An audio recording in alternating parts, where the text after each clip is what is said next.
Sh.Muhammad Adil, طريقتنا والصحبه والخير في الجمعيه. Peygamberimiz sallallahu aleyhi ve sellem'in bu güzel hadis-i şerifini geçen duyduk. Recently, we have just heard the following blessed saying of our beloved Prophet, peace and blessings be upon him. İbadetlerin en hayırlısı, afzalı diyor.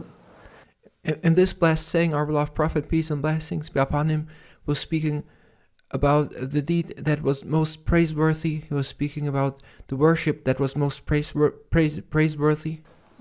Cuma sabahı cemaatle kılınan namazdır. And he, peace and blessings be upon him, said that the most praiseworthy and the deed that has the greatest merit is the worship, is Fajr prayer on in the morning of Jummah day. If you gather and perform Jummah, if you perform the Fajr Jummah in congregation, that is the most praiseworthy deed. Allah'a şükür. Bugünkü işte her Cuma bayramdır. Every Jummah day is a feast and is a holiday. O bayramın da hediyesi o sabah namazı, cemaatle kılınan namaz, onun ecri Allah indinde. And the gift of this Jummah, of this holiday, of this feast, is Fajr prayer, and is to be able to perform Fajr prayer in congregation on Friday. Çok büyüktür, çok makbuldur. And the merit and the rewards of performing Fajr prayer in congregation on the day of Jummah are immense and great. Fazileti çok büyük bir ibadettir. There are so many blessings in performing Fajr prayer on Jummah in congregation. İbadetler Allah'ın Azze ve Celle bizim verdiği lütuftur. To be able to worship Allah Almighty and to be able to show obedience to Allah Almighty and to fulfill His commands are a gift and a divine favor by Him to us. Onu yapmaya muvaffak olan şanslı insandır. And those who are successful in worshiping Allah Almighty are the ones who are to be considered the lucky ones, the fortunate ones. Şanslı insan parası pulu olandan fazla, parası pulu olup da hak yolunda olan da çok şeydir ama to be a fortunate person or to be a lucky person is not about having money or wealth in this world. You may have money and wealth, but what makes you a fortunate person is to spend what you have on the way of Allah Almighty. Allah Azze ve Celle'yi bilen, Allah'ı tazim eden, the fortunate person, the lucky person is the one who knows Allah Almighty, who obeys Allah Almighty, and who fulfills Allah Almighty's commands regardless of his worldly standing. Onun dediklerini yapan insan odur şanslı. The one who listens to Allah Almighty's commands and implements what Allah Almighty says is a fortunate, is a lucky person. Öteki türlü en şanssız insan da bütün dünyalık var onda, her şey var ama hiçbir Allah'a karşı şey yok, taat yok. The most unlucky, the most unfortunate person is the one who has a high worldly standing and who has wealth and possession. However, he does not worship Allah Almighty. However, he does not obey to Allah Almighty's commands. That is the most unlucky person. İbadeti yok, tanımaz, etmez. Onlar da en şanssız insanlardır. The most unlucky people are the ones who do not know Allah Almighty, who do not listen to Allah Almighty, and who do not worship or follow Allah Almighty's commands.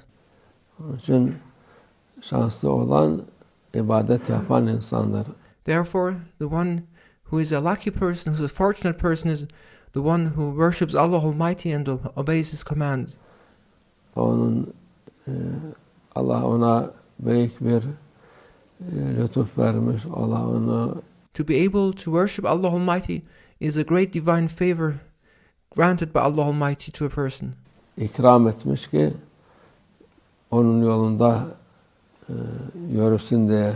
If you are able to walk on to follow Allah Almighty's way and to obey Him, then you must know that this is a gift granted to you by Allah Almighty.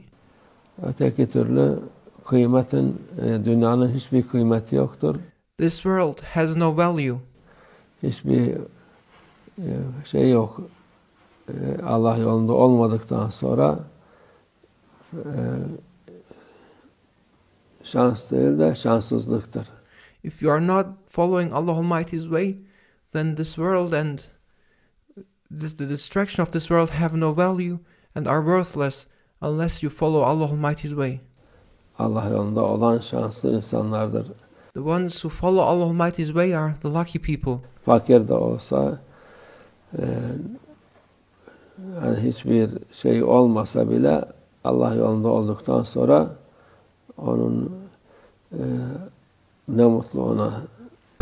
Even if you are a poor person, even if you do not have anything, but all that you have is to follow Allah Almighty's way and to obey and worship Him, then you're the most luckiest. Then you are the luckiest person.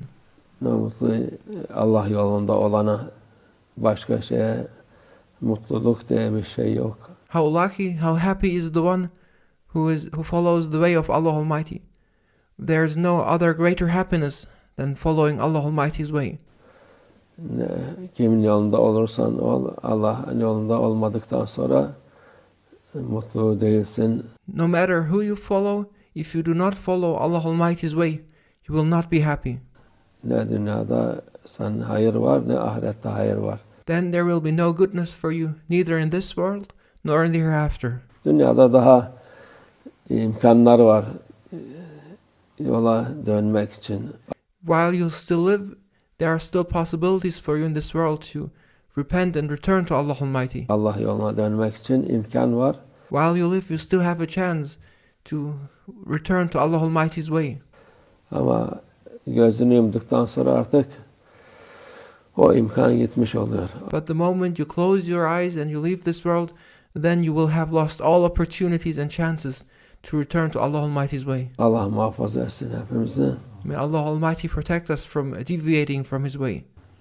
Doğru yolundan devam ettirmemiz inşallah. May Allah Almighty make us continue to follow His way.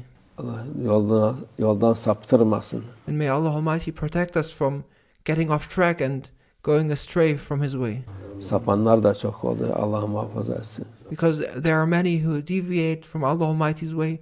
There are many who go astray from Allah Almighty's way. May Allah Almighty protect us from such an ending. Nefsine uyup sapanlar çok oluyor. There are many who follow their ego's desires and then get off track and go astray from Allah Almighty's way. Allah muhafaza etsin. Doğru yolda olan inşallah. May Allah Almighty protect us, and may Allah Almighty make us be steadfast on His way and make us continue to follow His way. ومن الله التوفيق. الفاتحة.